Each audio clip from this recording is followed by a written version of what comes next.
he's putting up numbers right now that are really, the league hasn't seen. And it's really remarkable, and I don't certainly take it for granted. But I also know this for him is winning is the most important thing. That's what he thrives on. That's what he wants. So if our team's doing well, that's all I think, really is focused on. But what he's done numbers-wise has been pretty remarkable. Your 19th triple-double. I know it's a loss, but that's pretty big. 19, that's the most in this league in 50 years. Yeah, it don't mean shit. We lost.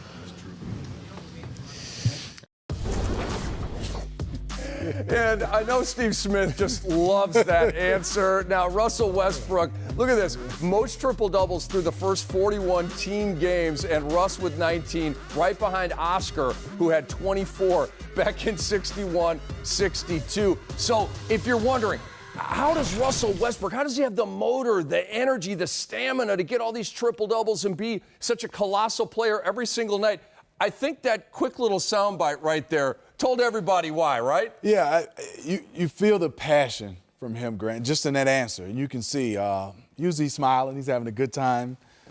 And then he just changes into this different guy because he's all about winning. That's the one thing I like about him. And the way he attacks the media with answers, you can tell that's the way he attacks the game. And that's nothing against the media. He wants to win, and he doesn't really care about the numbers. He just goes and plays, and he's been like that since day one. I'm amazed, Grant. I know he can rebound, and everybody says it's going to be the assist.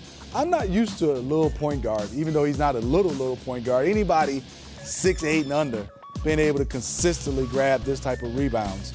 The scoring is there, and obviously the ball in his hand. To me, he's going to always have the ball. He make plays. He's gotten better and better. The rebound is phenomenal to me. With all the bigs on his team and other teams, for him to go in there and say, it's my rebound. You're right. My rebound. Not my teammates, not yours. I'm getting a rebound. There's 10 guys out here, but I'm the biggest guy out here and the strongest and the craziest, and I'm going to go get them. And I got a question as a point guard. Have we ever seen a point guard average this kind of rebounding, 10 rebounds a game? Has there been a point guard that's gone a whole season double digits? Did Magic ever do that?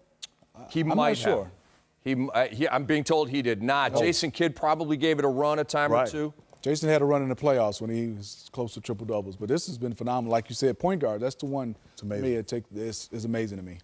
I mean, talk about the energy and the effort that it takes on a nightly basis. You're a man, 29 triple-doubles in your career, Grant Hill. You know a thing or two about that stat. How difficult is it? How deep do you have to dig every night to get that stat line? I think mentally, physically, and emotionally, you have to exert a lot of energy. You have to be engaged on every possession, obviously getting in, rebounding, thinking about your teammates, how can I set them up, and then also, okay, let me go out here and score. I got to put up numbers. He's not averaging 12, 13 points. He's, for him to be productive and what we've seen, he's getting, 20-point games, 30-point games, these high triple-doubles, which the energy exertion required to do that is off the charts. And I think he gets the triple-double. I think he averages it for the season. But it'll be interesting to see his shooting percentage, his shot selection, his productivity scoring the basketball. I'm not worried about the rebounds and the assists. It's just, can he maintain an efficient offensive production throughout the course of the season? That's going to be interesting. Let's give the people a little history lesson here on Game Time, and it involves the triple-doubles. Most trip-dubs in a season in NBA history. That famous year for Oscar, 61-62, he had 41. And, of course, Russ with his 19th triple-double here tonight against the Minnesota Timberwolves. And let's go back in time and look at the great Oscar Robertson as a member of the Royals once upon a time. I will say, I've got a chance to spend a lot of time with Oscar Robertson. He has that same mindset of Russell. They come in, they are passionate, a little evil on that basketball court. And that's the reason why they can come out and get triple-doubles at a guard position.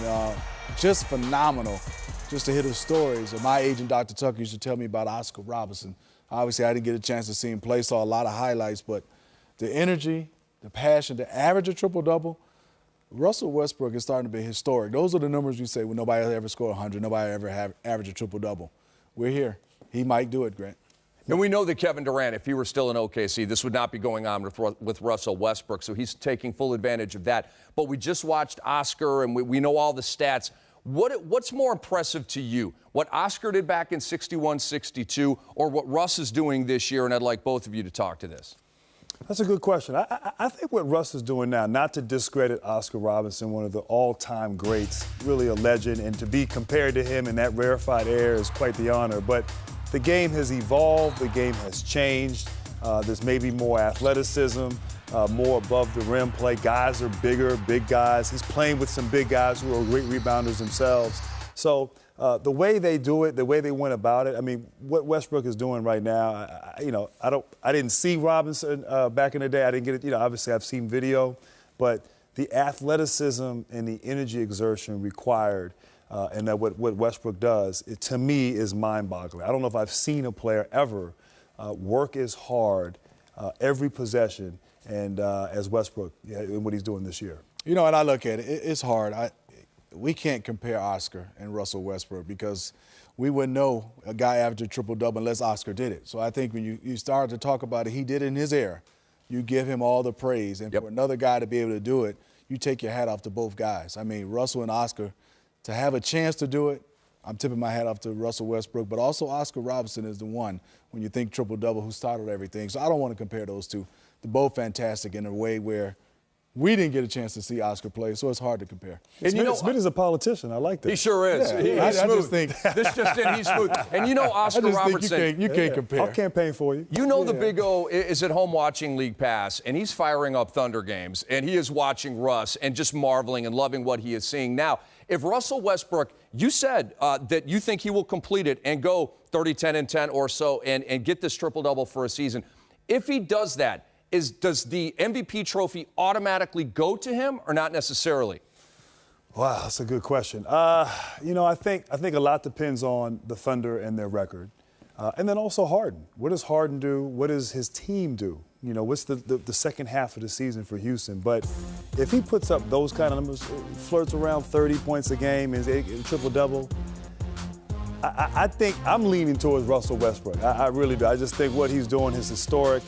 We talk about Oscar Robertson. We never thought it would happen again. Right. And now here this guy is doing it day in and day out. It's one of the big storylines. Last year, it was Kobe's retirement, and it was the Warriors and Steph Curry's play. This year, it's all Russell Westbrook. So the momentum has started, and if he can maintain, I think he gets it. For me, it's up with the James Harden, what he does. He has 11 triple-doubles, and their team is winning. And his numbers, I don't think he'll be able to average, but they're not off. You talk about a guy at times leading the league in assists, and now you have around 7 or 8, and he's winning. So if Harden's winning, as of today, I have Harden. But it's close. But as of today, I have James Harden.